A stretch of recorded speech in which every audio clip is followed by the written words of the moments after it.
Bismillahirrahmanirrahim. Assalamualaikum warahmatullahi wabarakatuh. Alhamdulillahirabbil alamin, wassalatu wassalamu ala asyrafil anbiya'i wal mursalin wa ala alihi wa sahbihi ajmain wa man tabi'ahum bi ihsan ila yaumiddin. Amma ba'du. Pertama-tama yang utama, marilah kita mengucapkan puji beserta syukur kepada Allah Subhanahu wa taala yang telah memberikan kita berbagai nikmat, terutama nikmat iman dan Islam. Kemudian selawat beriring salam tidak lupa kita curahkan ke pangkuan alam Nabi besar Muhammad SAW yang telah mengajarkan kita bagaimana cara beribadah kepada Allah Subhanahu wa taala, yang telah mengajarkan kita betapa indahnya beribadah kepada Allah. Sebagai umat Islam, umat yang beriman kepada Allah, tentunya kita berkeinginan, bercita-cita untuk melakukan setiap ibadah sebagaimana yang telah dicontohkan oleh Rasulullah SAW. Dalam Al-Quran, Allah memuji Rasulullah sebagai suri teladan yang baik bagi umatnya. A'udzubillahi minasyaitonirrajim. Bismillahirrahmanirrahim. Laqad kana lakum fi Rasulillahi uswatun hasanah liman kana yarjullaha wal yawmal akhir wa dzakarallahu katsira. Sesungguhnya telah ada pada diri Rasulullah itu teladan yang baik bagimu, yaitu bagi orang yang mengharapkan rahmat Allah dan kedatangan hari akhir, wa dzakarallahu katsira, dan yang banyak mengingat Allah.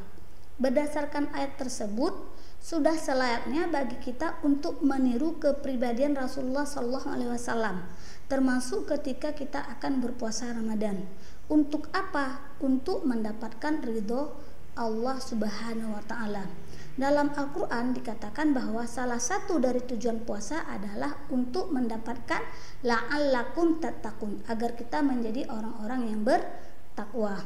Lantas, bagaimana Rasulullah SAW dalam menjalankan puasanya?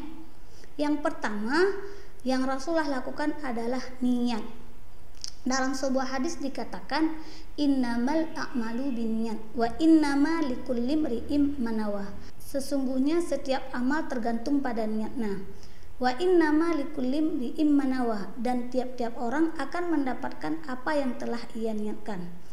Dalam sabda yang lain Rasulullah juga mengatakan, malam yujmi'is siyam qablal fajar fala siyama lahu. Siapa yang tidak berniat sebelum fajar, maka tidak ada puasa baginya.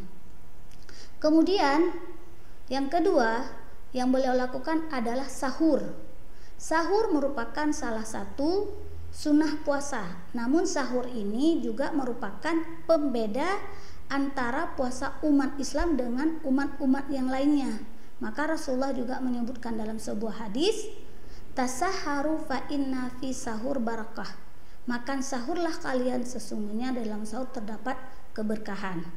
Kemudian yang Rasulullah lakukan lagi ketika berpuasa adalah menyegerakan berbuka puasa. Rasulullah mengakhirkan sahur, namun Rasulullah menyegerakan berbuka puasa.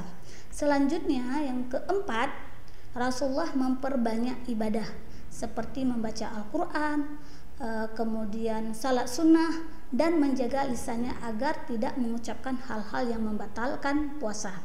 Berikutnya adalah Rasulullah berbuka dengan buah kurma dan air putih. Buah kurma di sini bukanlah bukan makanan yang manis, tapi dia adalah buah-buahan yang manis. Kemudian berikutnya yang Rasulullah lakukan adalah berdoa dan memperbanyak istighfar, karena juga dikatakan oleh Rasulullah ada 3 golongan doa yang tidak ditolak. Salah satunya adalah ketika seorang hamba dalam keadaan berpuasa hingga ia berbuka.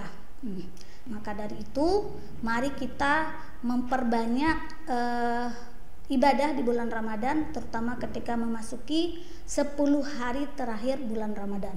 Mungkin hanya ini yang dapat saya sampaikan, lebih dan kurang saya mohon maaf. Semoga ada manfaatnya. Akhirul kalam, assalamualaikum warahmatullahi wabarakatuh.